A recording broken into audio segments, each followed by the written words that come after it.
wormholes, particle physics, extra dimensions.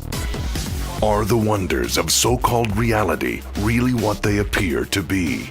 Or do we exist in an elaborate hologram? Is our universe the result of random activity or the result of intelligent design? If a creator was involved, can we discover him through our perception of divine order? This is Into the Multiverse with Josh Peck. If you build it, he will multiverse. Welcome to Into the Multiverse. I'm your host, Josh Peck. And here with me, my wonderful, beautiful wife, Christina Peck. Hi. The last episode, we didn't talk about our various hair changes. Oh. You got a beautiful new haircut. I new do. It's very multiverse-esque, I think. It's purple. Yeah. And blue. You had beautiful new hair, and I grew a grizzly beard. Yes. I think it's very becoming of you. You know, you can get away with it. Me, I'm almost 30 years old, and I didn't want to look like a teenager, but I figured, hey, what the heck? You only live once. You look great. Well, at least you had a choice in the matter. See, me, I had no choice. Since Skywatch TV host Derek Gilbert shaved his beard, somebody had to make up the difference. Right. So I decided to bite the bullet and take one for the team. There we go. So ridiculous. So, okay, this is your first time joining us into the multiverse. We're happy to have you. Make sure to subscribe to our YouTube channel. And Christina, where can they find us online? You can find us at our website, skywatchtv.com, or directly on YouTube at youtube.com/skywatchtv_official. Or you can check us out on Roku. We've got a Roku box. Yep, make sure to check out, it'll be under Skywatch TV. Lots of good shows that you'll find on there. You'll find Sci Friday and our show, obviously, Derek Gilbert's news updates, the regular Skywatch TV program. So lots of good stuff.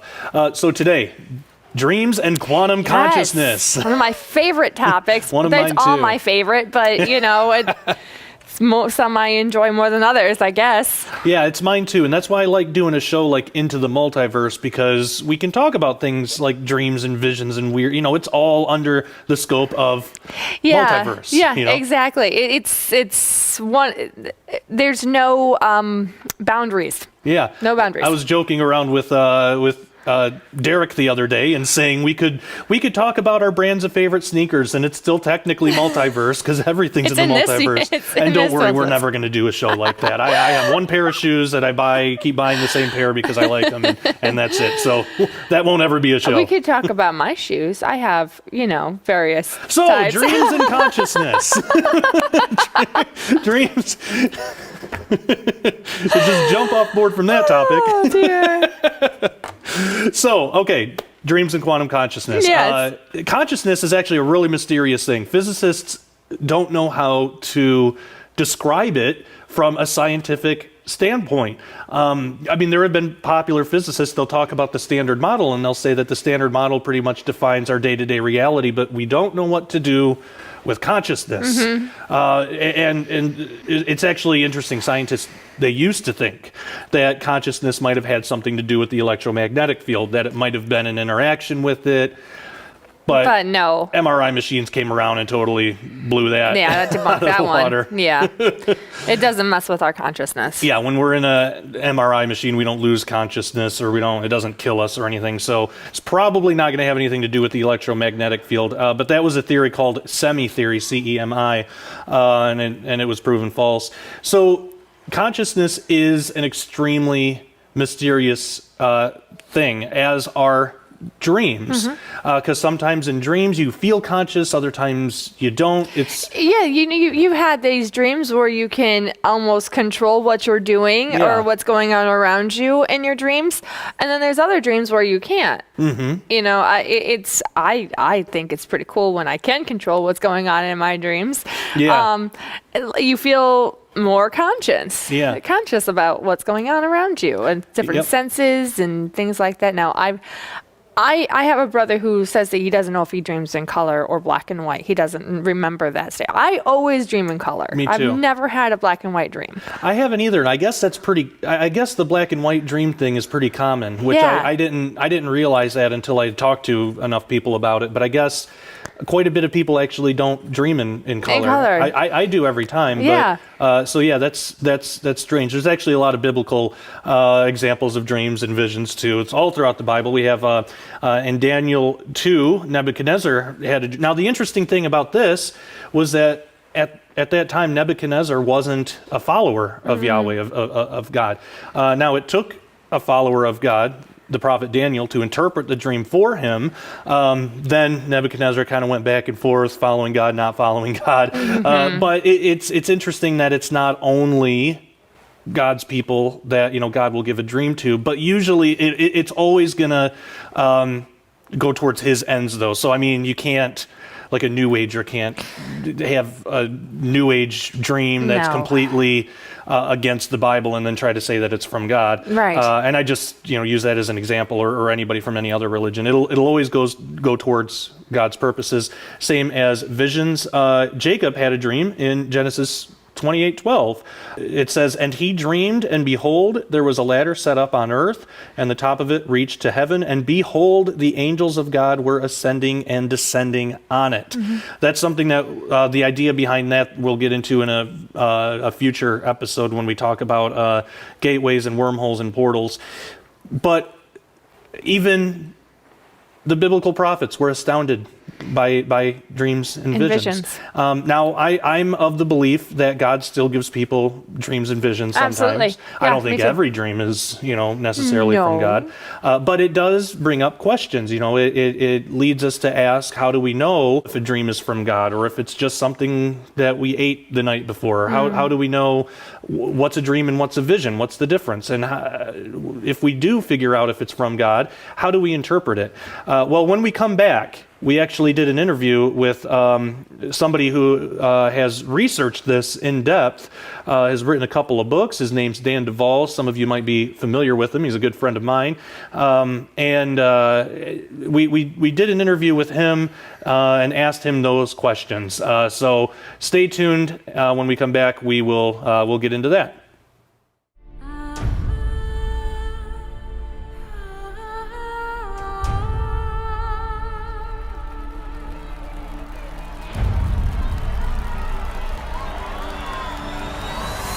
In 2012, they shocked the international community when they predicted the resignation of Pope Benedict 1 year in advance. Breaking news, Pope Benedict XVI announces his resignation. Yeah, it is the first time in centuries a pope has stepped down. And I knew Pope Benedict was going to step down April 2012. Leaving the world wondering just who their insider at the Vatican really was. In 2013, they exposed the mysteries of Mount Graham, the Lucifer device. This first station is an instrument called Lucifer. And the Vatican's secret plan for the arrival of an alien savior.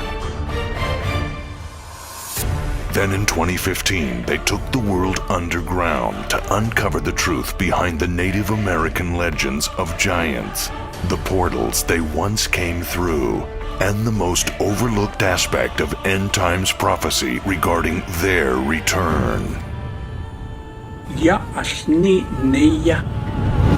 Now, in their final entry to the explosive 4-year investigation, internationally acclaimed best-selling authors Thomas Horn and Chris Putnam unveil their greatest discovery and make their most astonishing prediction yet, involving the imminent prophesied arrival of a mysterious final Roman emperor.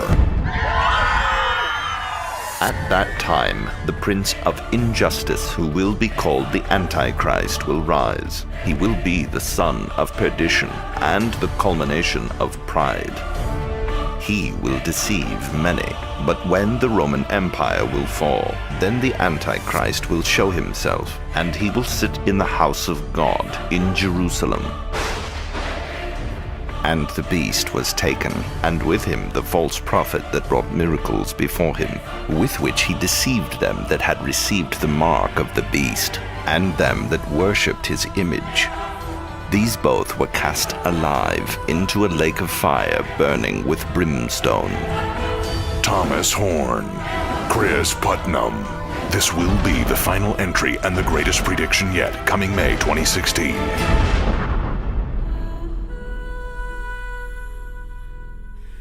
The final Roman emperor, the Islamic Antichrist, and the Vatican's last crusade.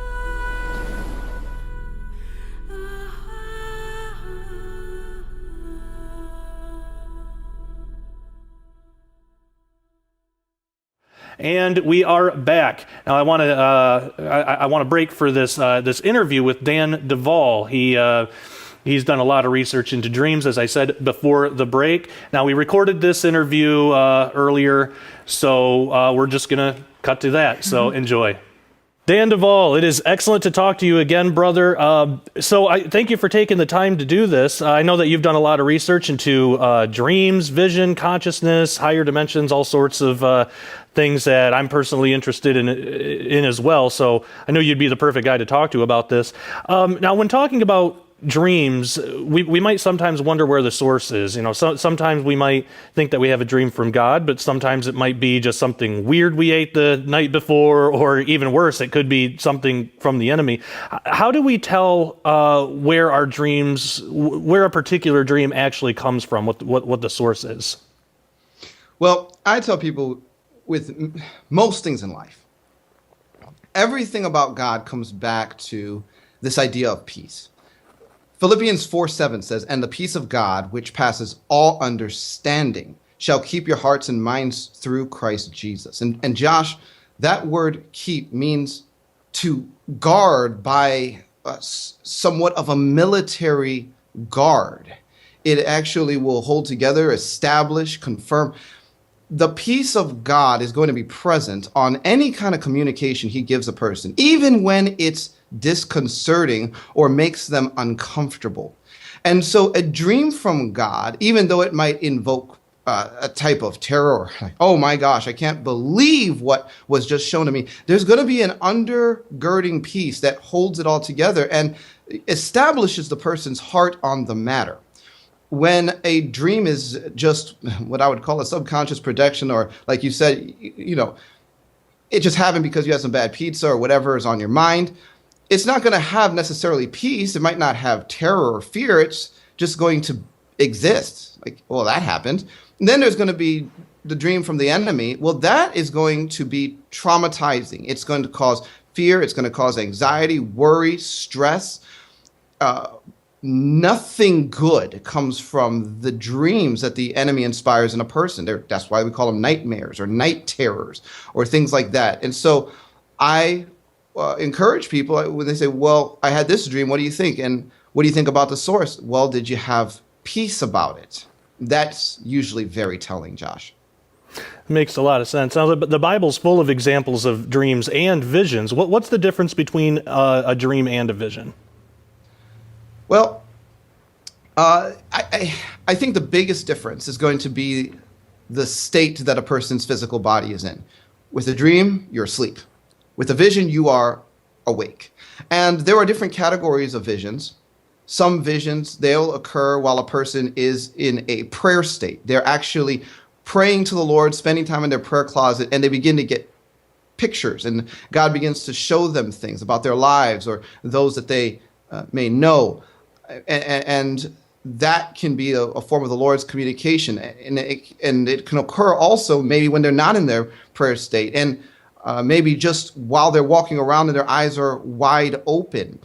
With Peter, he went to pray, but he had what it was called an open vision, where God dropped this sheet out of heaven 3 times. And he told him, you know, what I have declared clean, do not call unclean. Then he took the sheet back up. And what that was an open vision. Peter was awake. With a dream, a person is going to be in a sleep state. I do say that there are different kinds of dreams, though. Not all dreams are done on the same level. There's this concept in the Bible called night visions, or visions of the night. They occur in Genesis 46:2, Job 4:13, Daniel 7:7, and also in Daniel 7:13. And when you read about night visions, Josh, this kind of thing means that a person is engaging the spirit realm out of a sleep state. It's much more than, again, what I would call the subconscious projection. For example, Daniel 7:13 says, I was watching in the night visions, and behold, one like the Son of Man coming with the clouds of heaven. He came to the Ancient of Days, and they brought him near before him. Daniel, in the book that he wrote, was actually engaged in an actual event occurring on another realm or dimension, but he engaged it in the sleep state, and he called that a night vision. So there's different categories, and we could go on, but yeah, it's a really, really fascinating study. Yeah, it truly is. So if we have a dream that we believe is from God, that we already are confident of the source, how do we then how do we know how to interpret that dream or vision? Well, when it comes to dream interpretation, some people's first solution is the Google search bar, Josh. And unfortunately, what that can lead to is a lot of esoteric sources for dream interpretation. And, well, the Bible, I believe, has just about all that we need for, getting a foundation for understanding how God's going to communicate to us. I definitely do not endorse using esoteric sources for the interpretation of symbols that may occur in a dream. And realistically, at the end of the day, what I tell people and advise people is make your relationship with God, Jesus Christ, a foundation of any kind of dream interpretation. Because if God gives you a dream with symbols and colors and events, and then wants that to be a message to you, that's his message to you. That's his love letter to you. You're going to want the Spirit of the Lord, who is the Spirit of truth, who is sent to teach you, to lead you, to guide you, to be the one to explain it to you. And one of the things that God is not a fan of is esoteric things, because those types of approaches to spirituality often are in direct competition and contradiction with what he is trying to do. So I say, first and foremost, go to God, take the dream to him in prayer, and then follow his lead. Amen. Now, if somebody were to ask you, what is consciousness? Because I think the topic of consciousness is just as mysterious as dreams themselves can be at times. How would you answer that? What is consciousness? Well, Josh, I wrote a book called Higher Dimensions, Parallel Dimensions in the Spirit Realm, and I actually get into this subject quite a bit. I spent a lot of time boiling a lot of ideas down into this basic concept that I say there are three main levels of consciousness when you're talking about a human condition. You're talking about a conscious mind, a subconscious mind, and what I call the unconscious mind, or could also be understood as a superconscious mind. And I believe that aligns with what the Bible reveals as the soul being the psyche, the heart being the cardia, and the spirit being the pneuma. And because of the way God designed humans, we actually do have different levels of consciousness. Some are designed to engage 3D world that we walk around in, and others are designed to actually engage the spirit realm. And so when we talk about human consciousness, we're talking about the coming together in collaboration of all three of these levels of our design. It's amazing stuff and absolutely fascinating. And, that's the reason that I asked you for this interview, because to me, you're the perfect guy to talk to. Now, if people want to find out more about you or your work, where can they go? Well, thank you, Josh. We have a website at www.bridemovement.com, and that's where people can find all kinds of things, including my books and links to various things. We also just recently launched a new project called The Fireplace Church, and that's a really cool project we're excited about. It is an internet-based ministry service that incorporates group discussion into every service, and we go live every Friday night at 7 p.m. Central. They can find us at thefireplacechurch.org. Fantastic. Well, thank you so much for joining us and explaining from your research how some of these things work. We really appreciate it.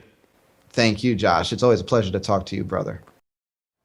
All right. Really, really interesting interview with Dan Duval. Always awesome. Yeah. Great guy. I like his view that it's up to God to lead us to the interpretation in some way, because we do have a personal relationship with God. Not every interpretation for somebody else is going to apply to what we, what we dream. Not every dream is going to be the same. It all comes from the same God, but we have personal relationships with Him. And I really like, the way He looks at that, because I think the Bible looks at that too. In the same way, different prophets had different types of experiences, and it's interpreted in sort of different ways. Again, it's all from the same God, but we all have our own interpretations. Because we all have personal relationships with God. So I phenomenal stuff. That leads us into consciousness and trying to define it and put it on even on a quantum scale. Some physicists have done this in different ways. There's actually a theory called quantum brain dynamics that says consciousness could be an interaction with a field. Some people say when you're dreaming, you're unconscious, but at the same time, you are still able to hear things around you that will wake you up and things like that. So are we fully unconscious at that time? I don't know. That whole thing, no idea. I don't know how that all works. It's deep. I know. I've always found it very fascinating because I'm hypoglycemic. I've passed out. I've become unconscious. I was in a car accident. I was unconscious and also pronounced as dead. But it's something very different. There's something different with dreams. Yeah, because I've had surgeries and things. I've been put unconscious or put under anesthesia, and I don't have any dreams or anything. No. But dreaming is something different. If consciousness is an interaction with the field, I wonder how that works with dreams.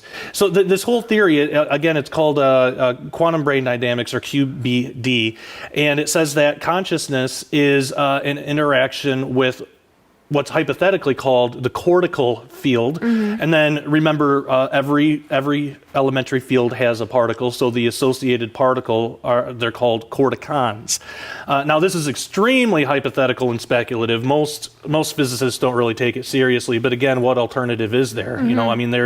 There's no real alternate explanation to that. Yeah. But it has led some like myself to wonder if consciousness is an interaction with a field. Is that something that, given enough time and advancement in technology, is that something that can be manipulated? Yeah. With artificial intelligence. Exactly. Yeah. And that's one big thing. Now imagine with artificial intelligence now, the way that they're kind of going about it, you have to have a team of people to write this code, and it takes a lot of time and a lot of money and but what if all you had to do was insert energy, through particle collisions or whatever, into the cortical field to create corticons and create a type of artificial-ish, consciousness that way. I mean, that's stuff that they're already doing, at least the particle collisions, they're already doing today. At CERN, right. So if they were able to utilize that, it would be cheaper, it'd be way more effective. And who knows what kind of consciousness would arise out of that? Would it be demonic? Would it be something more than likely? Because I believe that the only, God creates the soul, and at the time of conception, there's a life growing, and then there's a consciousness. I believe that there's a consciousness there as well. Yeah. That the baby is going to be aware later on. It will start moving. You'll start to feel the movement. I really don't think that we as humans can create a good consciousness. No, it would definitely. And here's the thing. Here's another angle to it too. Back in Genesis 6, the Nephilim, they were something that were never supposed to be created. Yet they were. So could this be like a type of Nephilim consciousness that wasn't existing before, the particle collision or whatever they do to create this thing, but it's like a type of modern Nephilim consciousness where it was never supposed to be created? I mean, history does repeat itself. What has happened. I mean, there's nothing new under the sun. That could lead prophetically to what the image of the beast might be and things like that. We don't know. It's speculative, but for all we know, they might have that technology today and we're not being told. Or this could just all be out there and we're just totally out of our minds. That's a possibility. Knowing us. So the weird stuff we come up with. Yeah, so we don't know for sure, but it's absolutely fascinating. Well, we unfortunately are already all out of time. These things go by so fast. Stay tuned next week. We're going to be talking about black holes versus wormholes, and we have another interview with somebody who actually might have gone through a wormhole over the Bermuda Triangle. So stay tuned next week for that. Again, if you have any questions or comments or suggestions for the show, email me at jpeck@skywatchtv. And Christina, where can they find the show online? Yeah, once again, you can find us on Roku, or you can find us at skywatchtv.com or youtube.com/skywatchtv_official. Fantastic. So until next time, thank you for watching. Take care and God bless. Coming exclusively from Skywatch TV for a very limited time starting May 31st, 2016. When you purchase the new book and final report from Tom Horn and Chris Putnam, The Final Roman Emperor, the Islamic Antichrist, and the Vatican's Last Crusade, you'll receive the largest giveaway of 2016, an unprecedented value of over $200 in free books, DVDs, audio files, and a data DVD library with tens of thousands of pages of ancient literature no longer available, as well as movies, WikiLeaks files the government does not want you to see, and more for your library or to give away as gifts. Included in this biggest giveaway of 2016 are Chris Putnam's full-length DVD presentation, Astrobiology and the Vatican ET Connection, the new 5-part Skywatch TV special investigative report on the book The Final Roman Emperor, plus 2 mystery books with a $40 value, and a data DVD library with thousands of pages of ancient literature, movies, and audio series for your library or to give away as gifts. And for the first several thousand customers while supplies last, you'll also receive Satan's Dirty Little Secret, the 2 demon spirits that all demons get their strength from. Satan, You Can't Have My Promises, the spiritual warfare guide to reclaim what's yours. What Happens When I Die, true stories of the afterlife and what they tell us about eternity. Becoming a Prayer Warrior, a guide to effective and powerful prayer. An unprecedented value of over $200 in never-before-offered free products. And the biggest giveaway of 2016, yours absolutely free when you purchase The Final Roman Emperor from skywatchtv.com for only $19.95 plus shipping, beginning May 31st. But be advised, this astonishing promotion is limited to first come, first serve while supplies last. So it's urgent, beginning May 31st, 2016. You place your order for the final book and biggest prediction yet in this 4-year investigation by internationally acclaimed best-selling authors Tom Horn and Chris Putnam. The Final Roman Emperor, the Islamic Antichrist, and the Vatican's Last Crusade for only $19.95 plus shipping. This offer is on a limited time basis and will end without notification. So be sure to visit skywatchtv.com to follow the updates in the countdown to the biggest giveaway of 2016. Order the new book by Tom Horn and Chris Putnam on May 31st to receive the unprecedented value of over $200 while supplies last. Free products limited to quantity on hand and may be replaced by products of equal value.